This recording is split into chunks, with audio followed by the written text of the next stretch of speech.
Geda gedi geda oh.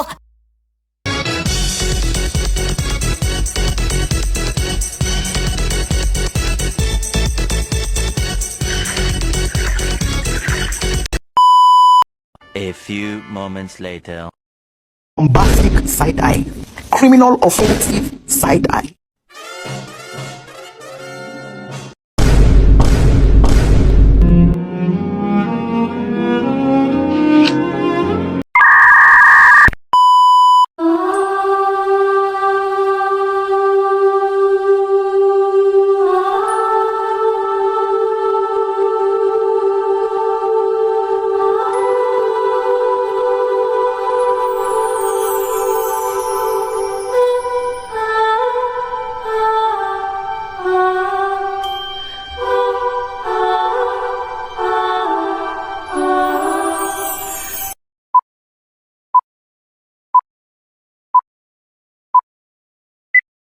Halo semuanya, kami dari Universitas Katolik Musi Caritas, Fakultas Bisnis dan Akuntansi, Program Studi Akuntansi dengan mata kuliah Akuntansi Sektor Publik. Dengan dosen pengampu Haja Dr. Mutiara Maimunah, SE, MSI, AK, CA, BK, CA, CPA, ASEAN CPA. Perkenalkan, nama saya Margareta Elera Panggabean dengan NIM 2121079 dan teman saya. Perkenalkan, saya Tiara Pritama dengan NIM 2121013. Baik, di video ini kami akan menjelaskan sekilas materi karakteristik akuntansi sektor publik. Mari simak videonya ya. A. Definisi dan ruang lingkup akuntansi sektor publik. Entitas yang memiliki keunikan tersendiri, salah satunya adalah sektor publik. Organisasi ini dikatakan entitas karena memiliki sumber daya yang besar, berbeda dengan perusahaan komersil yang mencari laba dalam melakukan kegiatan operasionalnya. Organisasi sektor publik melakukan transaksi ekonomi dan keuangan dengan tujuan tidak mencari laba. Akuntansi sektor publik merupakan metode akuntansi yang digunakan oleh instansi pemerintah dalam operasionalnya. Dalam metode ini dapat dianggap sebagai akuntansi dana masyarakat karena mencakup pencatatan, analisis, dan pelaporan informasi keuangan publik yang berkaitan dengan sekolah, rumah sakit, partai politik, dan lembaga swadaya masyarakat atau kita singkat LSM. Dalam perkembangannya, akuntansi sektor publik ini dikenal sebagai akuntansi untuk dana publik, berfungsi sebagai alat akuntabilitas dan audit yang diperlukan untuk pengelolaan dana publik. Pemerintah diwajibkan mengikuti standar akuntansi pemerintah atau SAP dalam menyusun laporan keuangan yang sesuai dengan PP nomor 71 tahun 2010 tentang standar akuntansi pemerintahan. Sementara itu, entitas publik non-pemerintahan harus mematuhi ISAK nomor 35 sebagai pengganti PSAK 45. Beberapa ahli memberikan definisi akuntansi sektor publik sebagai berikut. Yang pertama, menurut Indra Bastian 2014 halaman 6. Akuntansi sektor publik adalah mekanisme teknik dan menganalisis akuntansi yang diterapkan oleh lembaga tinggi negara beserta departemen di bawahnya untuk penerapan pengelolaan berbagai dana masyarakat. Yang kedua, menurut Mardiasmo 2015 pada halaman 14, akuntansi sektor publik adalah alat informasi yang berperan sebagai manajemen bagi pemerintah dan penerapan dan berperan sebagai alat informasi bagi publik. Dalam menurut definisi di atas, akuntansi dapat diartikan sebagai kegiatan pelayanan yang berhubungan dengan pengambilan keputusan dalam pelayanan publik. Sementara akuntansi sektor publik adalah proses pengklasifikasian, pencatatan, dan pengiktisaran transaksi keuangan sebagai penilaian dan pengambilan keputusan yang bermanfaat bagi pihak yang membutuhkan informasi tersebut. Sektor publik mempunyai peran penting dalam kemajuan dan kinerja suatu bangsa, karena kegagalan dalam sektor publik akan memicu kondisi krisis suatu bangsa yang dimana kegagalan dimaksud misalnya kelumpuhan birokrasi, mafia hukum, kekacauan politik, perang, dan terorisme. Sektor publik adalah organisasi yang bergerak dalam pelayanan publik dan penyelenggaraan negara dalam rangka konstitusi negara atau organisasi yang berhubungan dengan keuangan negara. Faktor-faktor seperti politik, sosial, budaya, dan historis turut mempengaruhi akuntansi sektor publik yang menghasilkan perbedaan dalam definisi dan pandangan. Beberapa tahun belakangan ini, penelitian mengenai akuntansi sektor publik mulai menarik banyak perhatian. Dan hal ini membuktikan dengan meningkatnya penelitian di sektor publik pada jurnal-jurnal terakreditasi di Indonesia. Penelitian menangani akuntansi sektor publik telah banyak diteliti di Indonesia maupun di luar negeri. Yang B, jenis dan karakteristik akuntansi sektor publik. Yang pertama itu ada jenis akuntansi sektor publik, yaitu elemen-elemen yang ada pada akuntansi sektor publik sebagai berikut. Yang pertama, perencanaan publik. Yang kedua, penganggaran publik. Yang ketiga, realisasi anggaran publik. Yang keempat, pengadaan publik. Kelima, pelaporan keuangan sektor publik. Yang keenam, akuntansi sektor publik. Dan yang ketujuh, pertanggungjawaban publik. Indikator akuntansi sektor publik yaitu meliputi yang pertama transaksi, kedua analisis bukti transaksi, yang ketiga pencatatan dan data transaksi, dan yang kelima pelaporan. Akuntansi sektor publik ini dibedakan menjadi dua jenis, yaitu akuntansi pemerintahan dan akuntansi sosial.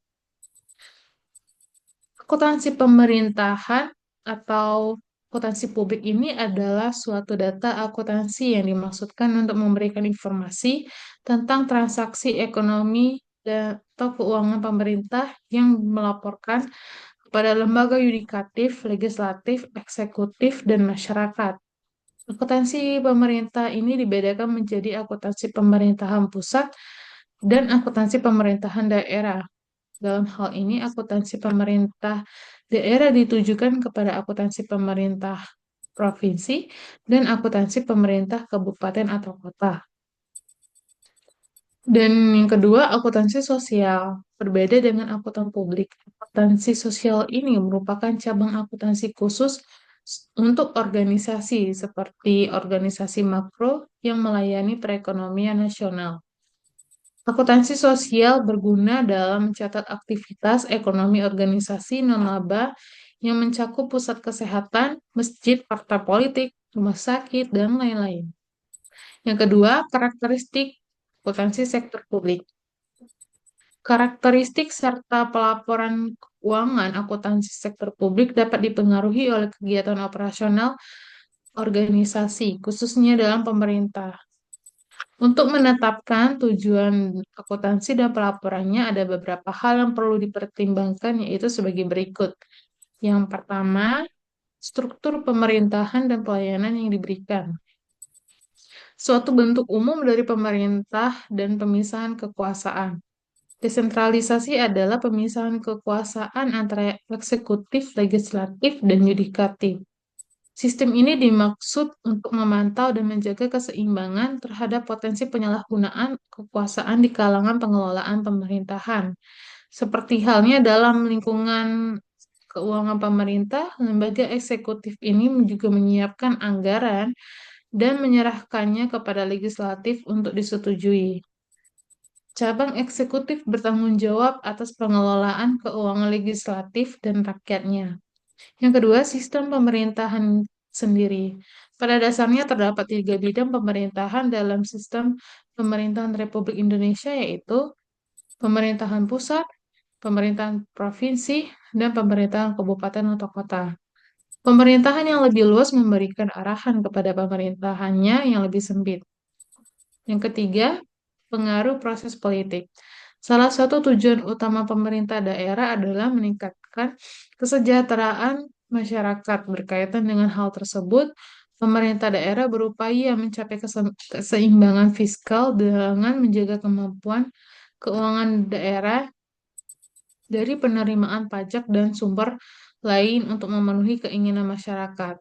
Salah satu ciri penting untuk mencapai keseimbangan tersebut adalah berlangsungnya proses politik untuk menyelaraskan berbagai kepentingan yang ada di dalam masyarakat. Yang keempat, hubungan pembayaran pajak dengan pelayanan pemerintah daerah. Walaupun dalam beberapa kasus pemerintah daerah memungut langsung biaya pelayanan yang diberikan, sebagian besar pendapatan pemerintah daerah berasal dari pemungutan pajak, yang merupakan bagian dari pemberian biaya pelayanan masyarakat. Besarnya pajak yang dipungut tidak berhubungan langsung dengan pelayanan yang diberikan pemerintah daerah kepada wajib pajak. Pajak yang dipungut dan pelayanan yang diberikan oleh pemerintah daerah mempunyai karakteristik tertentu yang harus diperhatikan dalam penyusunan laporan keuangan. Karakteristik tersebut, yakni pembayaran pajak bukanlah sumber penerimaan sukarela, melainkan dari perhitungan pajak yang termaksud dalam Undang-Undang Efisiensi Pelayanan Pemerintah Daerah yang berkaitan dengan jumlah yang digunakan untuk pelayanan tersebut dan sulit untuk diidentifikasi. Yang B, keuangan pemerintah daerah yang penting untuk diawasi. Yang pertama, anggaran sebagai pernyataan kebijakan publik, tujuan keuangan, dan alat pengendalian.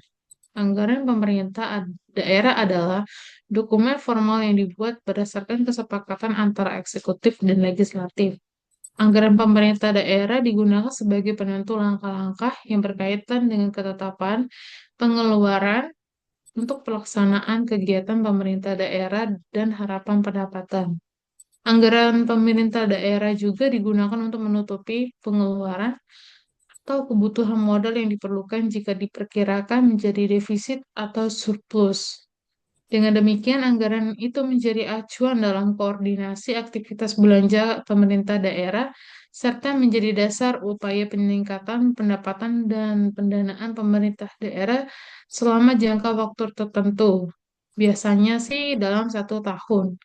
Oleh karena itu, penganggaran pemerintah daerah mempunyai pengaruh penting terhadap akuntansi dan pelaporan keuangan serta fungsi-fungsi lainnya. Hal tersebut disebabkan oleh A. Anggaran merupakan pernyataan kebijakan publik. B. Tujuan anggaran menggambarkan keseimbangan yang diinginkan antara biaya, pendapatan, dan keuangan. C. Anggaran menjadi dasar pengendalian dan mempunyai akibat hukum. Yang D. Anggaran merupakan dasar penilaian kinerja pemerintah daerah, serta E. Hasil kinerja anggaran disajikan dalam laporan keuangan pemerintah daerah kepada masyarakat. Yang kedua, berinvestasi pada aset-aset yang tidak secara langsung menghasilkan pendapatan. Pemerintah daerah menginvestasikan uang dalam jumlah besar pada aset-aset yang secara tidak langsung menghasilkan pendapatan bagi pemerintah daerah, seperti gedung, kantoran, jembatan, jalan, dan cagar alam. Sebagian besar aset yang dimaksud memiliki masa manfaat yang panjang, sehingga diperlukan program pemeliharaan dan restorasi yang memadai untuk mempertahankan manfaat yang diharapkan. Dengan demikian, fungsi properti bagi pemerintah daerah berbeda dengan fungsi properti bagi lembaga komersial. Sebagian besar, properti ini tidak dapat menghasilkan pendapatan langsung bagi pemerintah daerah dan bahkan mengharuskan pemerintah daerah untuk berkomitmen dalam pemeliharaannya di masa depan.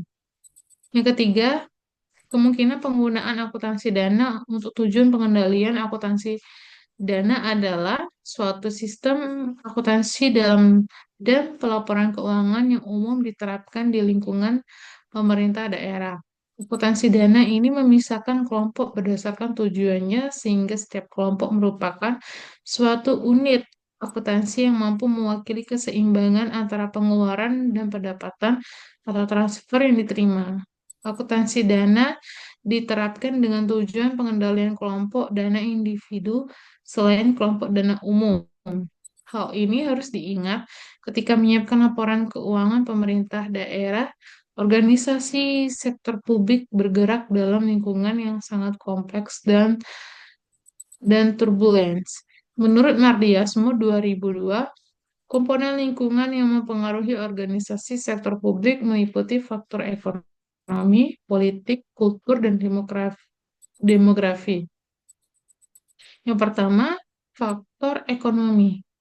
Faktor ekonomi yang mempengaruhi organisasi sektor publik yaitu pertumbuhan ekonomi, tingkat inflasi, pertumbuhan pendapatan per kapita atau GNP dan GDP, terus struktur produksi, tenaga kerja, arus modal dalam negeri, cadangan devisa, nilai tukar mata uang, utang dan bantuan luar negeri, infrastruktur, teknologi, kemiskinan, dan kesenjangan ekonomi dan sektor informal.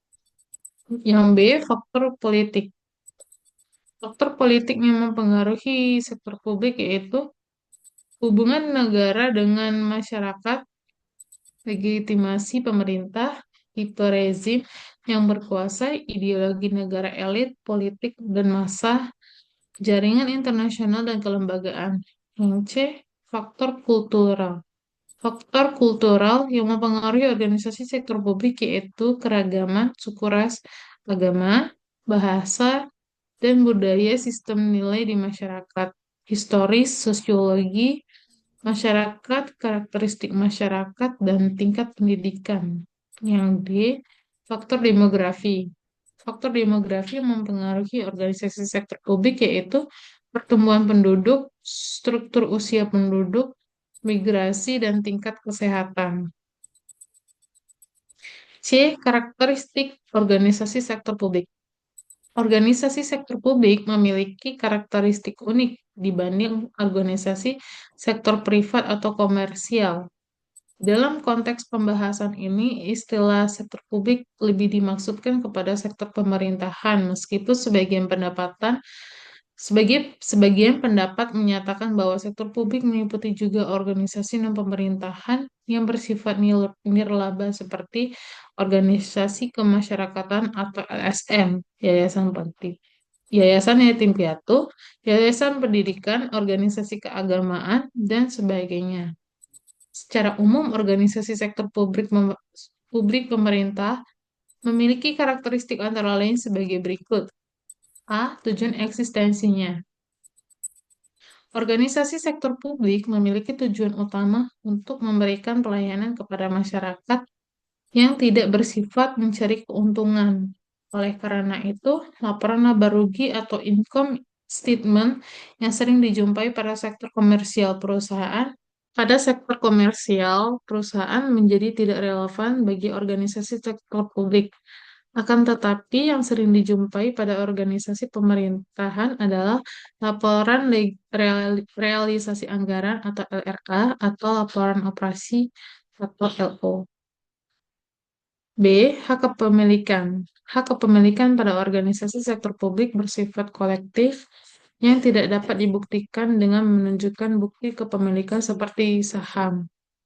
Oleh karena itu, elemen modal pemilik atau stakeholder equity yang sering dijumpai pada neraca perusahaan menjadi tidak relevan untuk digunakan pada neraca pemerintah. Akan tetapi yang sering dijumpai pada neraca pemerintah adalah akun liabilitas atau equity atau akun saldo dana fund balance. C. Sumber keuangan. Berbeda dengan sektor komersial yang mendapatkan sumber daya keuangannya, terutama dari aktivitas jual beli barang atau jasa, atau kita sebut exchange transaction. Tetapi lebih didasarkan pada ketentuan undang-undangan dan atau kewenangan yang dimiliki pemerintah. Titik contoh pendapatan pemerintah yang signifikan yaitu pendapatan pajak, transfer dari pemerintah pusat, transfer dari pemerintah provinsi, dan sebagainya. Oleh karena itu, penggunaan basis akuntansi akrual bagi sektor pemerintahan tidak sesederhana pada sektor komersial. D. Anggaran atau budget. Karena seluruh arus sumber daya dicatat, termasuk transaksi internal dan arus ekonomi lain. Baik, selanjutnya kita akan mendengarkan penjelasan dari teman saya. Baik, yang selanjutnya yaitu di perbedaan sektor publik dan sektor swasta, di mana pada tabel 1 ada perbedaan antara sifat dan karakteristik organisasi sektor publik dan sektor swasta, di mana perbedaan yang pertama yaitu ada tujuan organisasi, di mana sektor publik yaitu non-profit motif dan sektor swasta itu profit motif. Yang kedua ada sumber pembiayaan, di mana sektor publik yaitu dari pajak, retribusi, hutang, obligasi pemerintah, laba, BUMN, BUMD, penjualan aset negara, dan sebagainya. Sedangkan sektor swasta dari pembiayaan internal, modal sendiri, laba ditahan, penjualan aktiva, dan dari pembiayaan eksternal yaitu ada utang. Yang ketiga ada pola pertanggungjawaban, di mana sektor publik itu pertanggungjawaban kepada masyarakat atau publik. Kalau sektor swasta, itu pertanggungjawaban kepada pemegang saham dan kreditor. Yang keempat, ada struktur organisasi. Sektor publik itu ke birokrasi, kaku, dan hierarkis. Sedangkan sektor swasta, yaitu fleksibel, datar, piramid, dan lintas. Yang kelima, yaitu ada karakteristik anggaran, di mana sektor publik itu terbuka untuk publik, sektor swasta tertutup untuk publik. Dan yang terakhir, yang keenam, ada sistem akuntansi yang digunakan. Akuntansi yang digunakan yaitu sektor publik ada cash accounting, sedangkan sektor swasta ada accrual accounting. Persamaan sektor publik dan swasta. Yang pertama, ada kedua sektor merupakan bagian integral dari sistem ekonomi dan kedua sektor menggunakan sumber daya yang sama untuk mencapai tujuan organisasi. Yang kedua, keduanya menghadapi masalah yang sama, yaitu kelangkaan sumber daya sehingga dituntut untuk menggunakan sumber daya organisasi secara ekonomis, efisien, dan efektif. Yang ketiga, proses pengendalian manajemen, termasuk manajemen keuangan, pada dasarnya sama.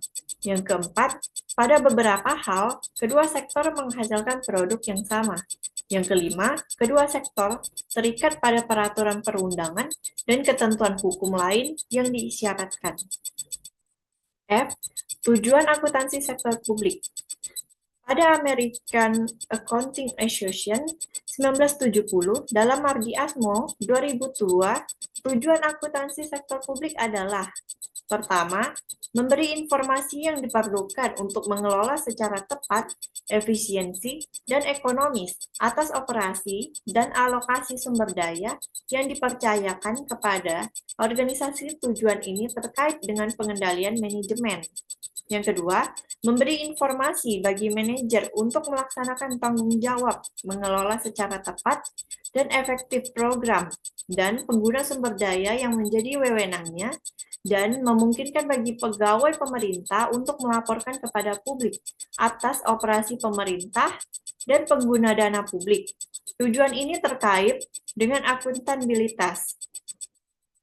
Akuntansi sektor publik terkait dengan 3 hal pokok, yaitu penyediaan informasi, pengendalian manajemen, dan akuntabilitas.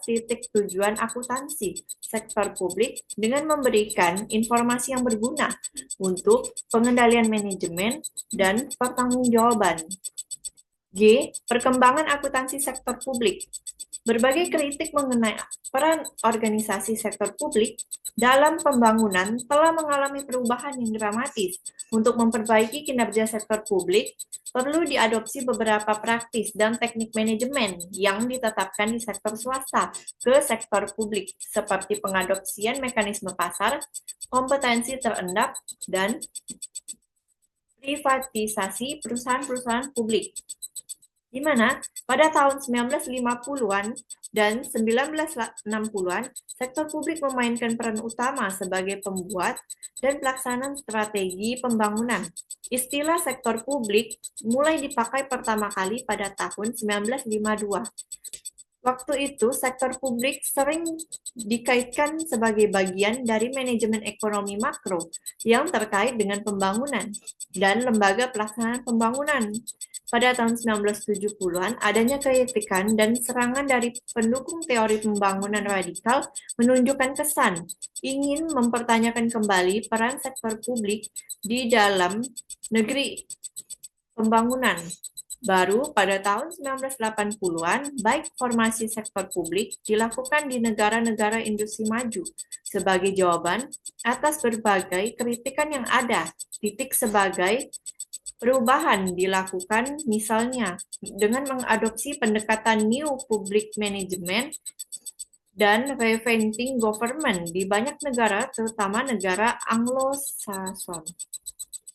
Dengan adanya perubahan pada sektor publik tersebut, terjadi pula perubahan pada akuntansi sektor publik, di mana akuntansi sektor publik ini kemudian mengikuti dan menyesuaikan diri dengan mengubah perubahan-perubahan yang terjadi. Sebagai contoh, terjadinya perubahan sistem akuntansi dari akuntansi birokrasi kas menjadi berbasis akrual. Perubahan sistem ini di lab di New Zealand tahun 1991 yang dianggap paling sukses dan mutu yang kondisi diikuti oleh Eropa dan Italia. Tujuan menerapkan ini membantu meningkatkan transparan dan memperbaiki efisiensi dan efektivitas sektor publik, sehingga dalam dua pasar terakhir sektor publik telah terjadi pengembangan pesat, antara lain akuntansi publik, value for money, privatisasi, dan good public governance. Inggris yang berpengalaman dapat dijadikan acuan dalam mempelajari pengembangan administrasi publik di era tahun 1980-an sampai dengan 1998 yang berkembang seiring dengan tuntutan untuk penyelenggaraan pemerintahan yang lebih akuntabel. Pandangan bahwa efisiensi sektor pemerintahan dapat diukur telah disuarakan sejak tahun 1968.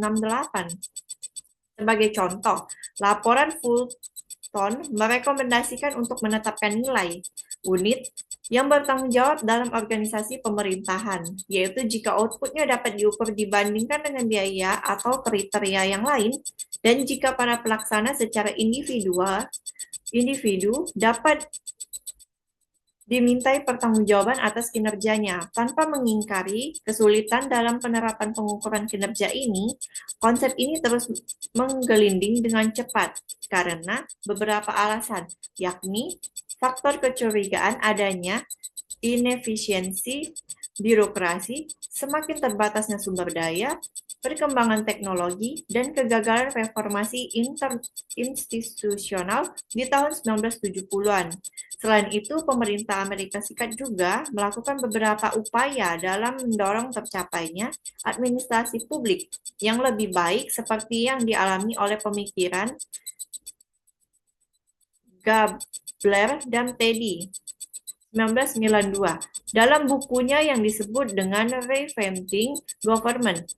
Beberapa contoh proyeksi mewirausahakan kepemerintahan ini telah dilakukan di beberapa pemerintah federal, negara bagian, maupun pemerintahan kota.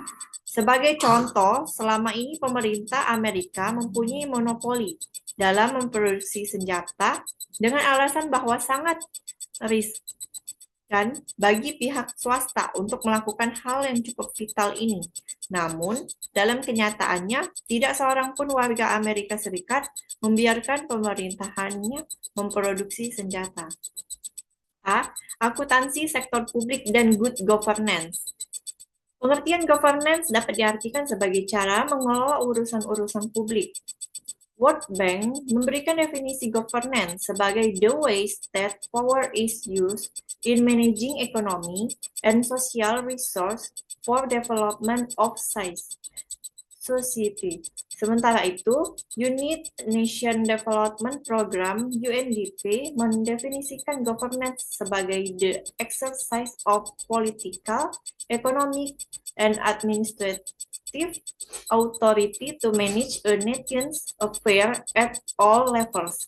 World Bank lebih menekankan pada cara pemerintah mengelola sumber daya sosial dan ekonomi untuk kepentingan pembangunan masyarakat.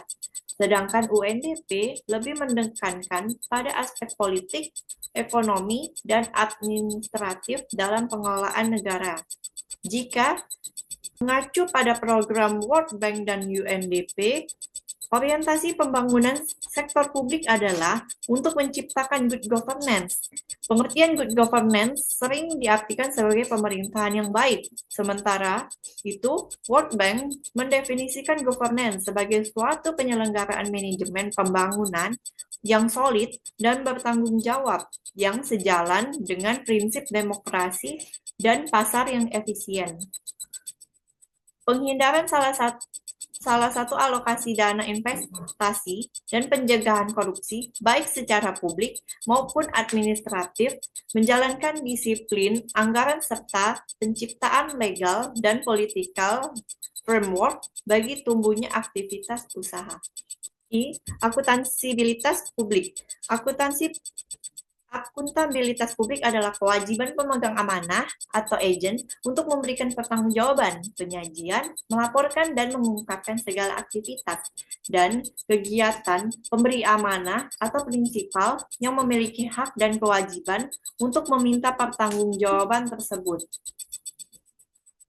Akuntabilitas publik juga terdiri dari dua macam, yaitu akuntabilitas vertikal dan akuntabilitas horizontal, di mana pertanggungjawaban vertikal adalah pertanggungjawaban atas pengelolaan dana kepada otoritas yang lebih tinggi, misalnya pertanggungjawaban unit-unit kerja kepada pemerintah daerah, pertanggungjawaban pemerintah daerah kepada pemerintahan pusat, dan pemerintah pusat kepada MPR. Sedangkan pertanggungjawaban horizontal adalah pertanggungjawaban kepada masyarakat luas. Baik, sekian dari penjelasan materi yang kami paparkan.